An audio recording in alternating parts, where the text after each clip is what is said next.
Good morning students. हमने पिछली 2 क्लासों में बेसिक केमिस्ट्री के बारे में पढ़ा था। मतलब कुछ ऐसे टॉपिक्स पढ़े थे जो आपको 11th क्लास की केमिस्ट्री पढ़ने से पहले आपको आने चाहिए, ठीक है। तो कुछ टॉपिक डिस्कस किए थे। हम आज स्टार्ट करेंगे, सिस्टमेटिक तरीके से स्टार्ट करेंगे एनसीईआरटी बुक का पहला चैप्टर, ठीक है। मतलब 11th क्लास का जो पहला चैप्टर है, some basic concept of chemistry, मतलब रसायन विज्ञान की मूल अवधारणाएं, ठीक है। तो आज हम इस चैप्टर को स्टार्ट करेंगे और सबसे पहले पढ़ेंगे केमिस्ट्री क्या होती है, व्हाट इज़ केमिस्ट्री, मतलब केमिस्ट्री का मीन क्या होता है, ठीक है। आप जब 11th क्लास पढ़ोगे तो आपके फिजिक्स भी आएगी, केमिस्ट्री आएगी, बायोलॉजी या मैथ, ठीक है, ये सब्जेक्ट आते हैं। तो आपको सबसे पहले उनका मीन समझ में आना चाहिए, उनका मीन क्या होता है। तो बात करें केमिस्ट्री की, केमिस्ट्री क्या होती है, ठीक है। तो जितने भी पदार्थ होते हैं या द्रव्य होते हैं, मैटर, उनकी संरचना, ठीक है, बनाने की विधियाँ और गुणधर्म का जो अध्ययन करते हैं वो करते हैं विज्ञान की ब्रांच रसायन विज्ञान में। विज्ञान की शाखा होती है रसायन विज्ञान, ठीक है। तो अपन बोल सकते हैं, परिभाषा होगी विज्ञान की वह शाखा, विज्ञान की वह शाखा। आपने 10th क्लास पढ़ा होगा विज्ञान, प्रकृति के सुसंबंधित एवं क्रमबद्ध ज्ञान को बोलते हैं विज्ञान। उस विज्ञान की शाखा है रसायन विज्ञान। जब 11th क्लास में आओगे तो विज्ञान बटेगा 3 भागों में, फिजिक्स, केमिस्ट्री, बायोलॉजी, ठीक है। तो विज्ञान की वह शाखा जिसके अंतर्गत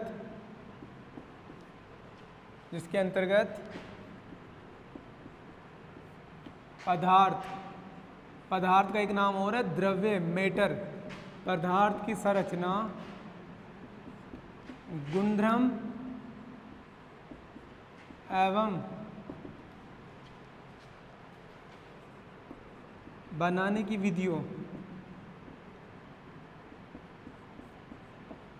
विधियों का अध्ययन किया जाता है, ठीक है, रसायन विज्ञान कहलाता है।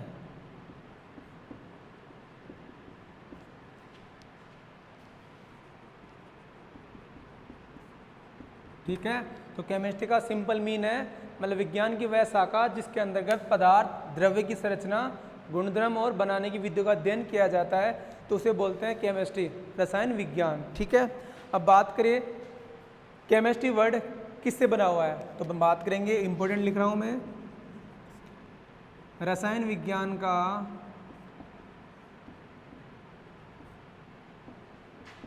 अंग्रेजी शब्द केमिस्ट्री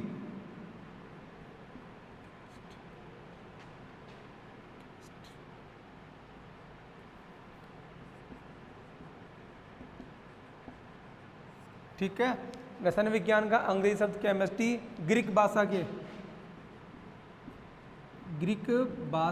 के कीमिया, एक वर्ड है कीमिया, ये ग्रीक भाषा का वर्ड है कीमिया शब्द से लिया गया है, जिसका शाब्दिक अर्थ होता है काला रंग, ठीक है। मैं रिपीट कर रहा हूँ, रसायन विज्ञान का जो अंग्रेजी शब्द केमिस्ट्री है वो ग्रीक भाषा कीमिया शब्द से लिया गया है, जिसका शाब्दिक अर्थ है काला रंग। इसीलिए रसायन विज्ञान के क्षेत्र में जो लोग काम करते हैं, वैज्ञानिक लोग, उन्हें बोलते हैं कीमियागर, ठीक है। रसायन विज्ञान के क्षेत्र में काम करने वाले लोगों, मतलब वैज्ञानिकों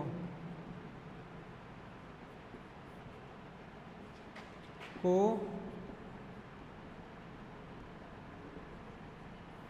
कीमियागर कहा जाता है, ठीक है स्टूडेंट्स। हमने डिस्कस किया केमिस्ट्री किसे कहते हैं, और केमिस्ट्री का जो केमिस्ट्री शब्द है रसायन विज्ञान का इंग्लिश शब्द है, वो कौन सी भाषा से लिया गया है और किस शब्द से लिया गया है, जिसका अर्थ क्या होता है। उसके बाद जो लोग केमिस्ट्री के क्षेत्र में काम करते हैं उन्हें बोलते हैं कीमियागर, ठीक है। तो आप इसे एक बार नोट कर लीजिए। अपन आगे पढ़ेंगे रसायन विज्ञान की कौन कौन सी ब्रांच होती है, ठीक है। केमिस्ट्री की ब्रांच होती है, ठीक है, भौतिक रसायन, कार्बनिक रसायन और अकार्बनिक रसायन पढ़ा होगा, ऑर्गेनिक, इनऑर्गेनिक और फिजिकल केमिस्ट्री, ठीक है। 11th में केमिस्ट्री के 3 पार्ट होंगे, ऑर्गेनिक, इनऑर्गेनिक और फिजिकल, ठीक है। तो अपन आगे डिस्कस करेंगे उनकी परिभाषा और उनमें किन का अध्ययन किया जाता है।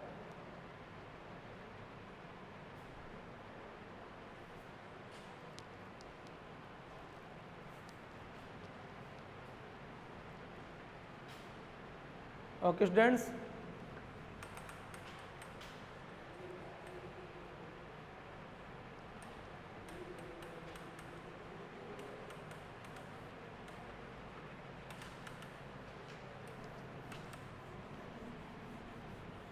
देखो सामने आगे डिस्कस करते हैं अपन रसायन विज्ञान की शाखाएं।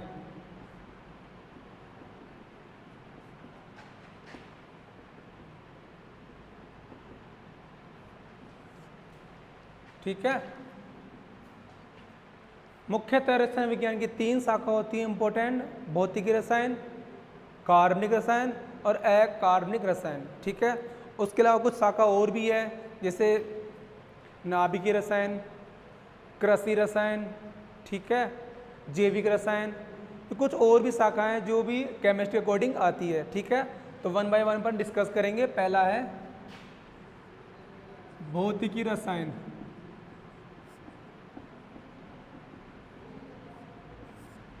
ठीक है, फिजिकल केमिस्ट्री,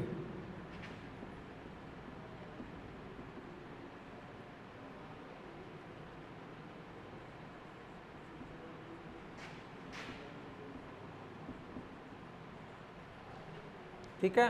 तो नाम से स्पष्ट है, हम इसमें फिजिक्स के बारे में पढ़ेंगे, ठीक है। फिजिक्स में जितने फोर्स पढ़ते हैं अपन, फोर्सों के बारे में पढ़ेंगे इस ब्रांच में, केमिस्ट्री ब्रांच में। तो अपन बोल सकते हैं रसायन विज्ञान की इस शाखा में द्रवों के मध्य उपस्थित बंधों के बारे में पढ़ा जाता है, ठीक है। रसायन विज्ञान की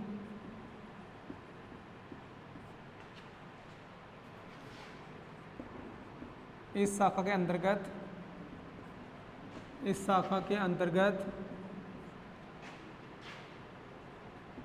द्रवों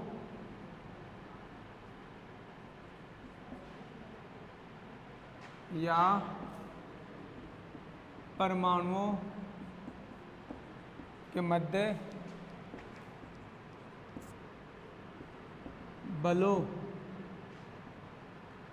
उपस्थित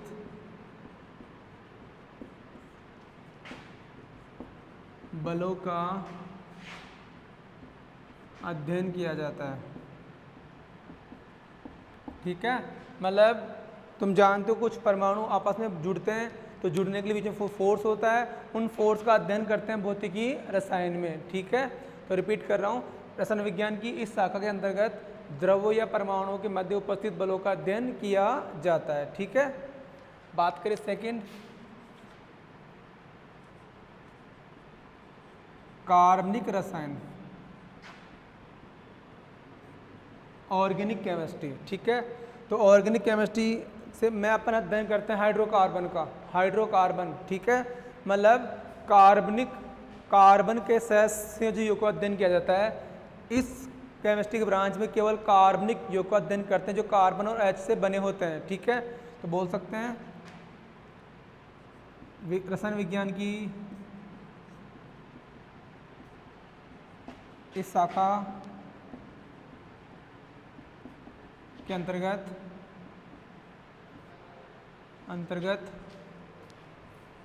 कार्बन के सहसंयोजक यौगिकों अपन बोल सकते हैं हाइड्रोकार्बन,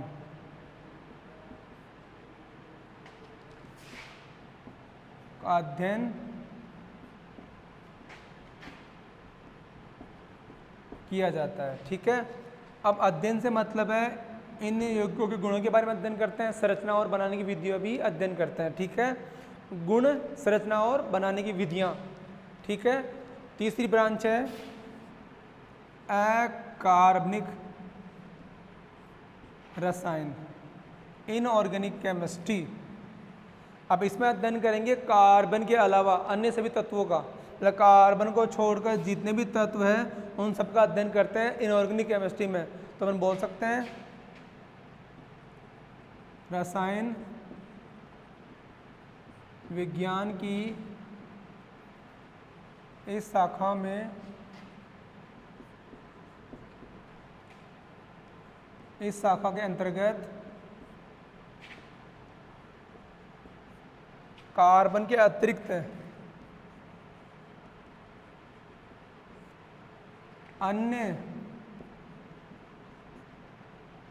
अन्य तत्वों की संरचना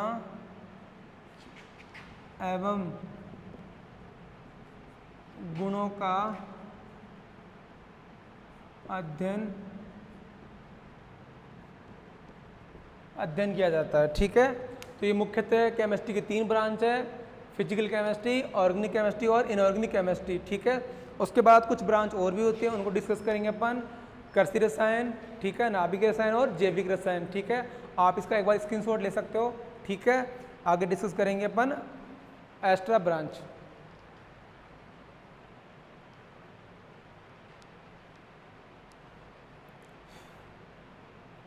ओके स्टूडेंट्स, आगे स्टार्ट करते हैं अपन 4th।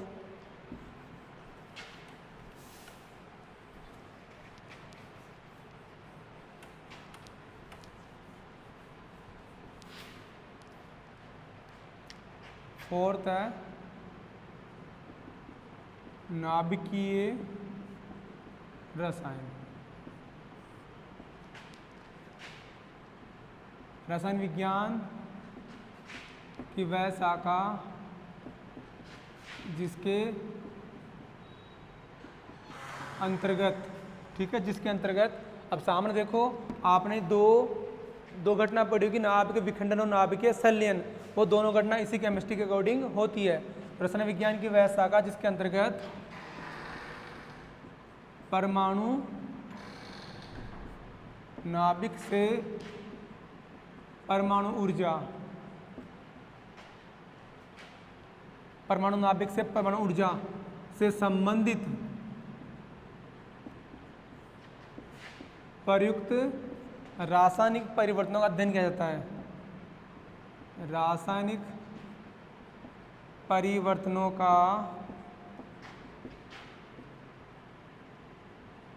अध्ययन किया जाता है, कहलाती है नाभिकीय रसायन। जैसे एग्जाम्पल लिखूं मैं, नाभिकीय विखंडन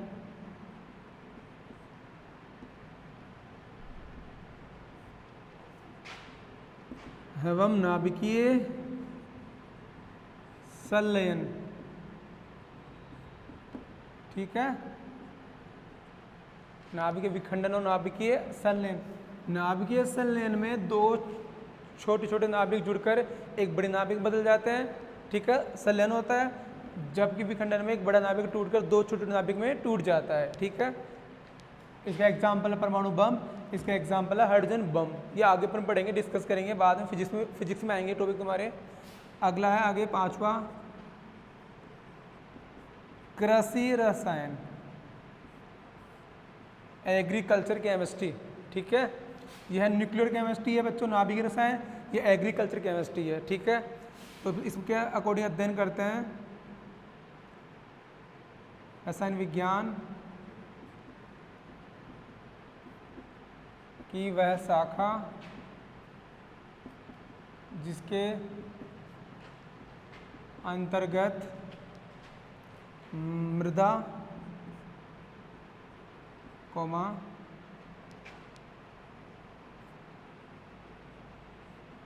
विभिन्न प्रकार के खादों यूज करते हैं, खाद, उनका अध्ययन इसी केमिस्ट्री में करते हैं।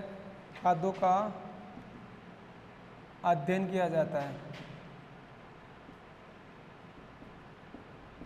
ठीक है, एक लास्ट ब्रांच है केमिस्ट्री की 6, जैविक रसायन या जैव रसायन, बायोलॉजिकल केमिस्ट्री। जैव रसायन है बायोलॉजिकल केमिस्ट्री, इसमें यूज करते हैं जैविक प्रक्रम।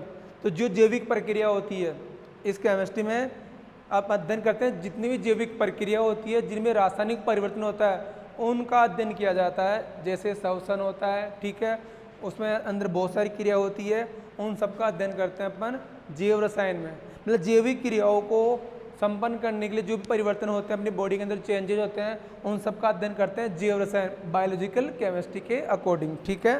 तो अपन ने डिस्कस किया केमिस्ट्री की परिभाषा क्या होती है, केमिस्ट्री शब्द कहाँ से लिया गया है और उसकी ब्रांच, उसकी शाखाएं मुख्यतः 3 शाखा होती है, फिजिकल केमिस्ट्री, ऑर्गेनिक और इनऑर्गेनिक, ठीक है। कुछ और भी ब्रांच होती है, न्यूक्लियर केमिस्ट्री, एग्रीकल्चर केमिस्ट्री और बायोलॉजिकल केमिस्ट्री, ठीक है। उन सबको अपने रीड कर लिया कि मतलब उन शाखाओं में किसका अध्ययन करते हैं, ठीक है। अपन आगे डिस्कस करेंगे, अपन अगला टॉपिक है द्रव्य पदार्थ क्या होता है, ठीक है। ये बेसिक इंट्रोडक्शन था इस चैप्टर का जो अपन ने कंप्लीट कर लिया। अब पढ़ेंगे डिटेल से जो अपना रियल टॉपिक है जो एग्जाम में ज़्यादा क्वेश्चन बनते हैं उससे ज़्यादा पूछते हैं, द्रव्य मैटर क्या होता है, ठीक है। ओके स्टूडेंट्स, नोट कर लिया होगा आपने।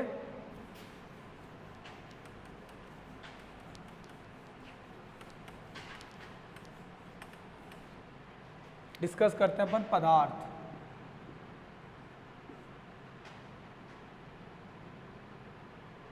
या इसको बोले अपन द्रव्य मैटर।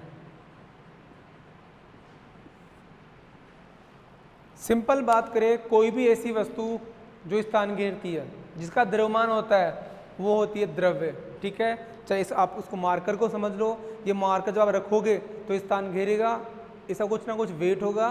तो ऐसी कोई सी वस्तु हो सकती है, किताब, जल, ठीक है, जो कुछ भी हो सकता है, टेबल, जो स्थान घेरती है, ठीक है, जिसका द्रव्यमान होता है, वो सब आते हैं द्रव्य के अकॉर्डिंग, ठीक है। तो अपन बोल सकते हैं वह वस्तु जो स्थान घेरती है तथा जिसका द्रव्यमान होता है, वह वस्तु जो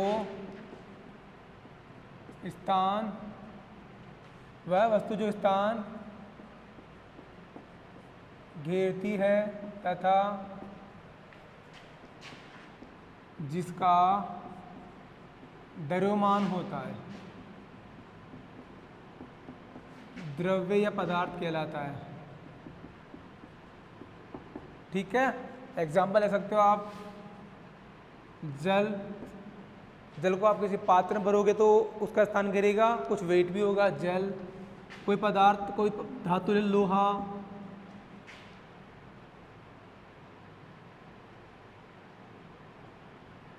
चांदी आदि, ठीक है। गैस भी सकती है, जब गैस को आप सिलेंडर में भरते हो वो भी स्थान घेरती है, ठीक है। तो वह वस्तु जो स्थान घेरती है तथा जिसका द्रव्यमान होता है द्रव्य कहलाता है। जिस जल, लोहा, चांदी, पुस्तक, ठीक है, गैस CO2, N2 कुछ भी हो सकते हैं, ठीक है। तो ये द्रव्य की परिभाषा अपने कंप्लीट की है। अपन आगे डिस्कस करेंगे द्रव्य प्रकृति में कितनी भौतिक अवस्थाओं में पॉसिबल है। मतलब द्रव्य 3 भौतिक अवस्थाओं में पाया जा सकता है। मतलब पदार्थ की 3 अवस्था होती है, ठोस, द्रव, गैस। जो आपने 10th क्लास में पढ़ा होगा, पदार्थ प्रकृति में 3 अवस्थाओं में पाया जा सकता है, ठोस, द्रव, गैस। अब अपन उनको डिस्कस करेंगे 1 by 1, ठीक है। तो आगे डिस्कस करते हैं, पदार्थ की 3 अवस्थाएं होती है, ठोस, द्रव, गैस।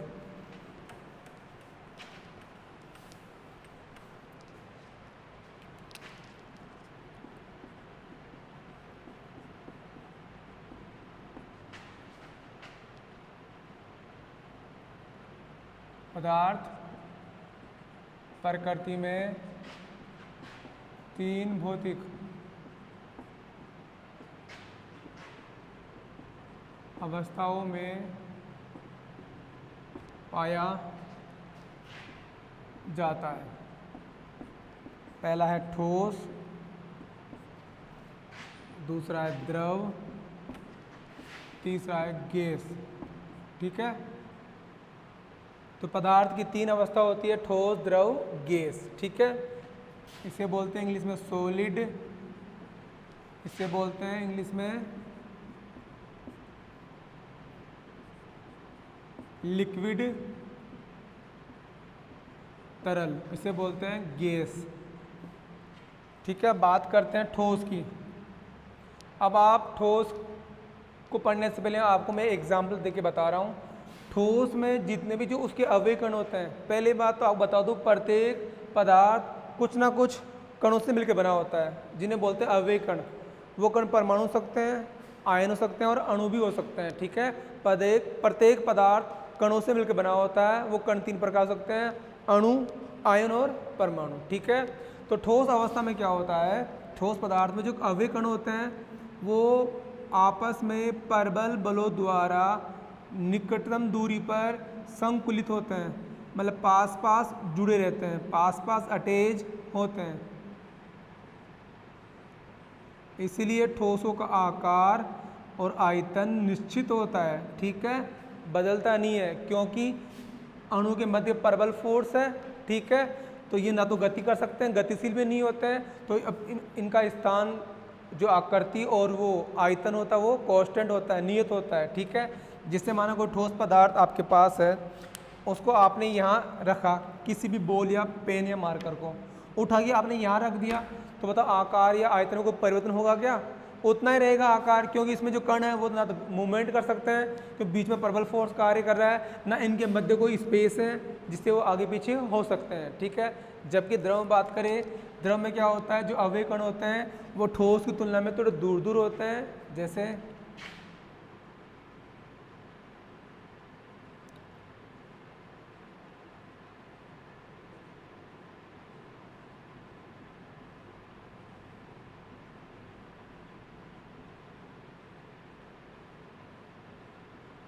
ठीक है। तो ये गति कर सकते हैं, मूवमेंट कर सकते हैं, ठीक है। इसलिए द्रव का आकार निश्चित नहीं होता, लेकिन आयतन निश्चित होता है, ठीक है। कहने का मतलब है, जब आपने 1 लीटर जल ले लिया, 1 लीटर जल, ठीक है, उसे आपने बीकर में डाला, उसके बाद किसी जग में डाला या किसी बड़े पात्र में डाला, तो आयतन में फर्क नहीं होगा। आयतन तो 1 लीटर लिया तो 1 लीटर ही रहेगा, लेकिन आकार बदलेगा।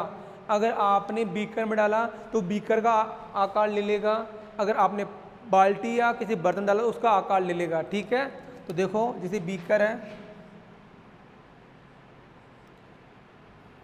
या आपके पास कोई बाल्टी है,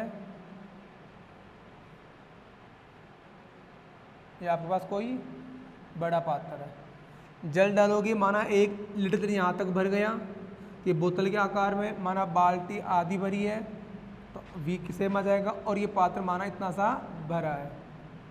कहने का मतलब है कि द्रव्य का आयतन तो कांस्टेंट होता है, लेकिन आकार निश्चित नहीं होता। जिस पात्र में आप डालते हो उसी पात्र का आकार ग्रहण कर लेते हैं, ठीक है।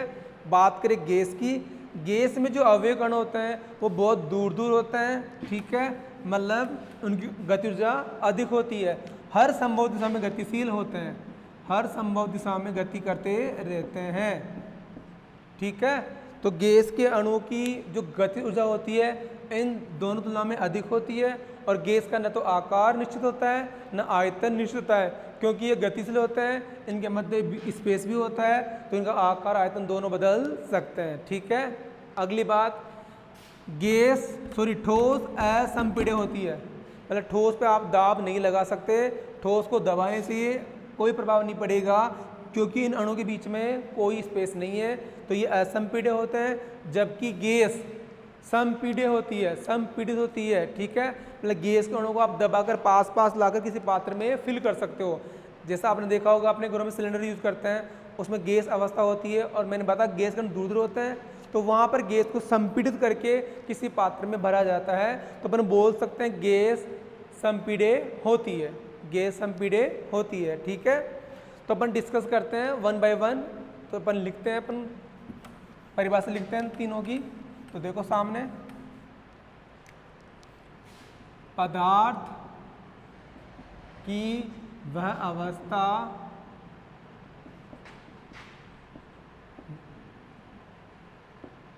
जिसके अवयव कण, कण से मतलब है परमाणु हो सकते हैं, वो आयन हो सकते हैं या अणु हो सकते हैं, ठीक है। तो पदार्थ की वह अवस्था जिसके अवयव कण आपस में परबल अंतराण्विक अंतराण्विक आकर्षण बलों द्वारा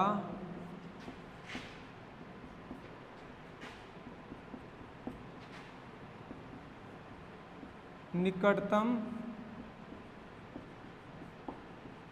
दूरी पर संकुलित रहते हैं या व्यवस्थित रहते हैं। ठीक है, पदार्थ की वह अवस्था जिसके अवयवी कण आपस में परबल अंतराण्विक बलों द्वारा निकटतम दूरी पर संकुलित रहते हैं, ठोस अवस्था कहलाती है। ठोस अवस्था कहलाती है। एग्जाम्पल लिखे अपन तो कोई भी जो धातु है वो ठोस अवस्था में होती है। लोहा, जस्ता,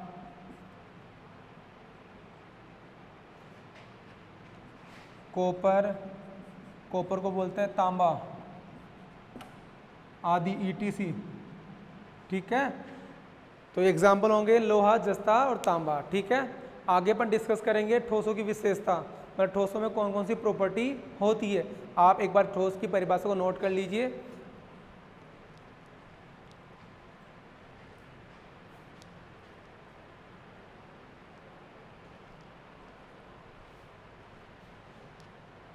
ओके स्टूडेंट्स,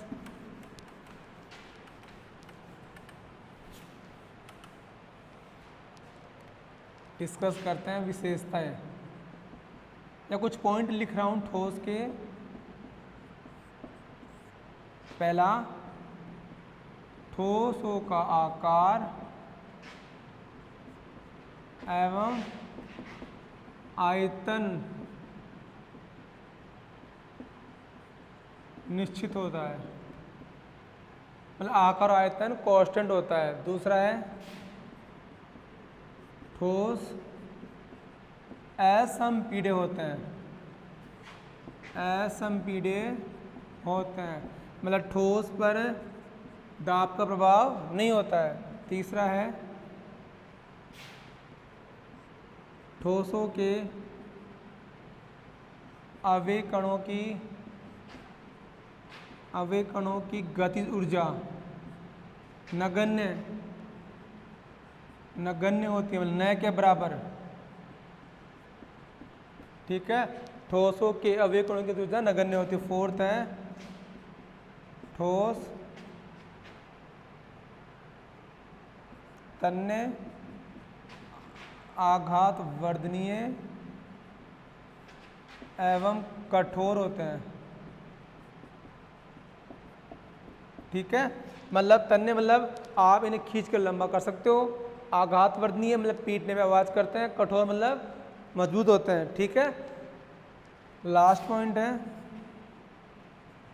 अवयव कण परबल बलों द्वारा बंधे रहते हैं। ठीक है, परबल बंधों द्वारा बंधे रहते हैं। ये कुछ पॉइंट हैं ठोस अवस्था के, आप इन्हें नोट कर लीजिए। अपन आगे डिस्कस करेंगे द्रव अवस्था क्या होती है, उसकी विशेषता।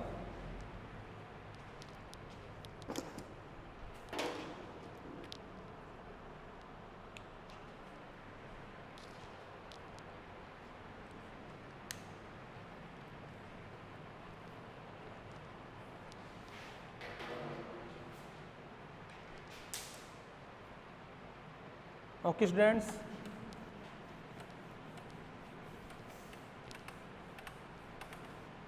अगला पॉइंट है द्रव्य। ठीक है, द्रव्य की बात करें,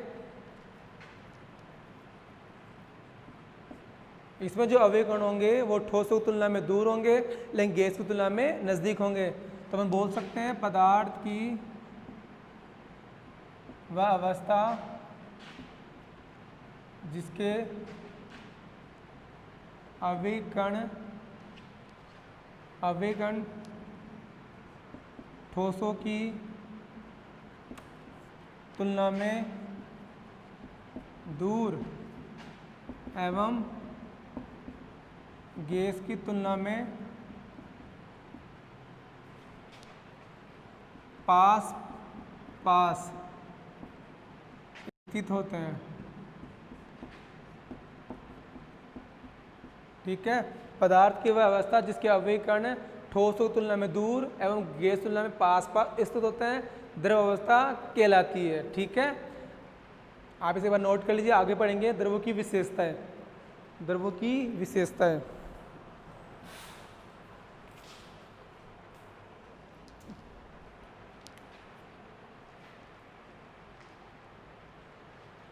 ओके स्टूडेंट्स,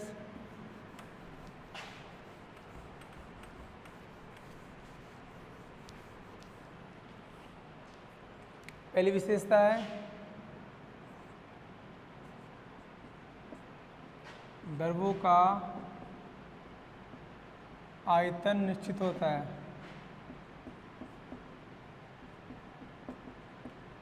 ठीक है बच्चों, भी आयतन बदलेगा नहीं, क्योंकि आयतन अपन फिक्स कर लेते हैं। माना आपने 1 लीटर ले लिया जल, तो वो 1 लीटर रहेगा, आप किसी पात्र में उसको फिल कर सकते हो। दूसरा है द्रव का आकार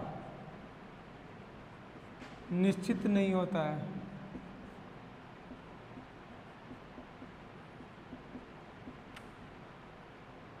ठीक है, द्रव का आकार निश्चित नहीं होता है, मतलब आप उसे जिस पात्र में डालते हो, आप उसे जिस पात्र में भरते हो उसी पात्र का आकार ग्रहण कर लेते हैं। ठीक है, द्रव का आकार निश्चित नहीं होता है। तो ये दो मुख्य विशेषता द्रवों की। ठीक है, अपन आगे डिस्कस करेंगे। अपन लास्ट है गैस, गैस अवस्था। और गैस से अपने 11th क्लास में चैप्टर है गैस का अलग से। ठीक है, अलग से चैप्टर आएगा गैस अवस्था का। ओके स्टूडेंट्स, लास्ट पढ़ते अपन गैस, गैस अवस्था। परिभाषा होगी पदार्थ की वह अवस्था जिसके अवयवी कण दुर्बल आकर्षण बल द्वारा बंधकर दूर दूर व्यवस्थित होते हैं। ठीक है, अब आप बात करो इनके मध्य दुर्बल फोर्स है तो कण दूर दूर होंगे, लेकिन जो अपना पहला टॉपिक था ठोस, उसके अवयवी कण परबल बंध द्वारा जुड़े रहते हैं, इसलिए आपस में पास पास व्यवस्थित रहते हैं। तो पदार्थ की वह अवस्था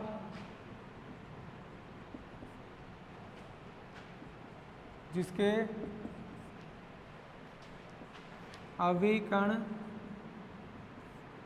अवयवी कण दुर्बल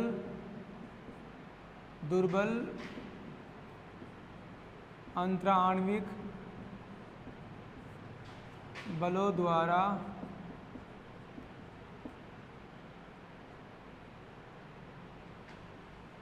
जुड़े रहते हैं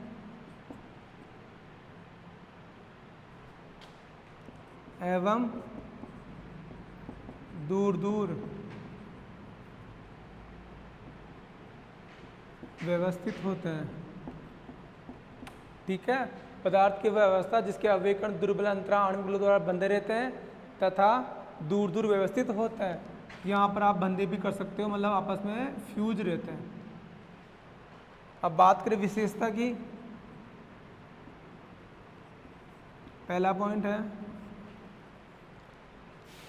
इनका आकार एवं आयतन दोनों ही क्या होता है, निश्चित नहीं होता, अनिश्चित होता है। आकार एवं आयतन निश्चित नहीं होता है। दूसरा है इनके कणों की जो गतिज ऊर्जा होती है, काइनेटिक एनर्जी होती है, वो अधिकतम होती है। ठीक है, आपस में दुर्बल फोर्स द्वारा बंधे हुए इसलिए गति अधिक करेंगे। ठीक है, तीसरा है गैस समपीड़े होती है, मतलब गैस को दाब से प्रभावित किया जा सकता है। मतलब गैस को आप जब आप दाब लगाओगे तो पास पास जाएंगे, तो आप इसे किसी पात्र में फिल कर सकते हो। ठीक है, तो 3 विशेषता, इनका आकार आयतन निश्चित नहीं होता, इनके कणों की गति जो अधिकतम होती है, गैस संपीड़े होती है। ठीक है, और 4th पॉइंट आप लिख सकते हो गैस के अवयवी कण आपस में दुर्बल बंध द्वारा जुड़े रहते हैं। ठीक है, तो अपन ने डिस्कस किया पदार्थ की 3 अवस्था होती है, भौतिक अवस्था, ठोस, द्रव और गैस। ठीक है, ठोस में क्या होता है, अवयवी कण परबल बंध द्वारा जुड़े रहते हैं, इसलिए पास पास व्यवस्थित होते हैं, और पास पास उपस्थित होने के कारण इनका आकार और आयतन निश्चित होता है। दूसरा पढ़ा द्रव। द्रव के जो अवयवीकरण है वो ठोस की तुलना में दूर होते हैं, परंतु गैस की तुलना में पास पास होते हैं। ठीक है, और द्रव को जब भी किसी पात्र में डाला जाता है तो उसी पात्र का आकार ग्रहण कर लेता है। ठीक है, परंतु आयतन निश्चित होता है। गैस की बात करें, पदार्थ की वह अवस्था जिसके अवयवीकरण दुर्बल फोर्स द्वारा जुड़े रहते हैं, इसलिए दूर दूर व्यवस्थित रहते हैं। ठीक है, आगे इनके कणों की गति ऊर्जा अधिकतम होती है क्योंकि कण दूर दूर है, आपस में दुर्बल फोर्स कार्य करता है, और आकार आयतन निश्चित नहीं होता है। और तीसरा है गैस संपीड़ित होती है, मतलब गैस को आप दाब से प्रभावित कर सकते हो। ठीक है, हमने डिस्कस किया है पदार्थ की तीन अवस्था, द्रव, गैस और ठोस। ठीक है, तो पदार्थ की जो तीनों अवस्था होती है वो निश्चित नहीं होती, अर्थात इन्हें आपस में आप इंटरचेंज कर सकते हो ताप या दाब में परिवर्तन करके। मतलब कहने का मतलब आप ठोस को द्रव बदल सकते हो और द्रव को गैस में बदल सकते हो। तो अपन बोल सकते हैं इम्पोर्टेंट है पदार्थ की भौतिक अवस्थाएं निश्चित नहीं होती है, अर्थात पदार्थ की भौतिक अवस्था को ताप एवं दाब परिवर्तित करके एक दूसरे में परिवर्तित किया जा सकता है। ठीक है, परिवर्तित किया जा सकता है। जैसे आपके पास कोई ठोस पदार्थ है, आप उसे जब हीट करोगे तो ये बदल जाएगा द्रव में, और जब आप द्रव को हीट करोगे तो बदल जाएगा गैस में। जब गैस को आप संघनित करोगे, ठंडा करोगे तो बदलेगा द्रव में, जब द्रव को और करोगे संघनित बनेगा ठोस में। मतलब आप तीनों अवस्थाओं को इंटरचेंज कर सकते हो। जैसे इसका एग्जांपल ले रहा हूँ बर्फ़, इसका एग्जांपल है जल, इसका एग्जांपल है वाष्प। तो जल एक ऐसा पदार्थ है जो प्रकृति में तीनों अवस्थाओं में उपस्थित हो सकता है। जल द्रव अवस्था में हो सकता है, ठोस में भी और गैस में भी। जब ठोस बदलता है द्रव में, जब भी आप किसी ठोस को बदलते हो द्रव में तो उसे बोलते हैं गलनांक। गल जाता है मतलब वह ताप जिसको ठोस द्रव में बदल जाता है। जब द्रव को गैस में बदलते हैं तो वह ताप होता है क्वथनांक। क्वथनांक होता है किसी द्रव का गैस में बदलना। ठीक है,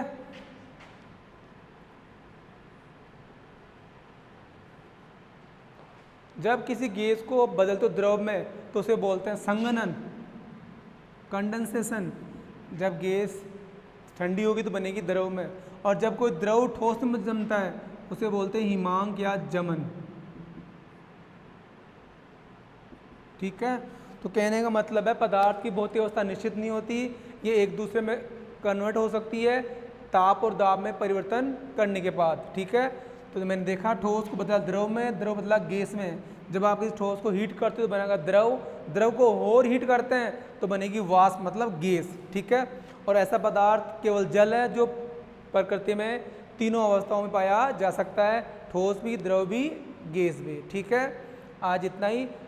अगली क्लास में डिस्कस करेंगे अपन द्रव्य का वर्गीकरण। ठीक है, पढ़ेंगे क्लासिफिकेशन ऑफ मैटर। ठीक है।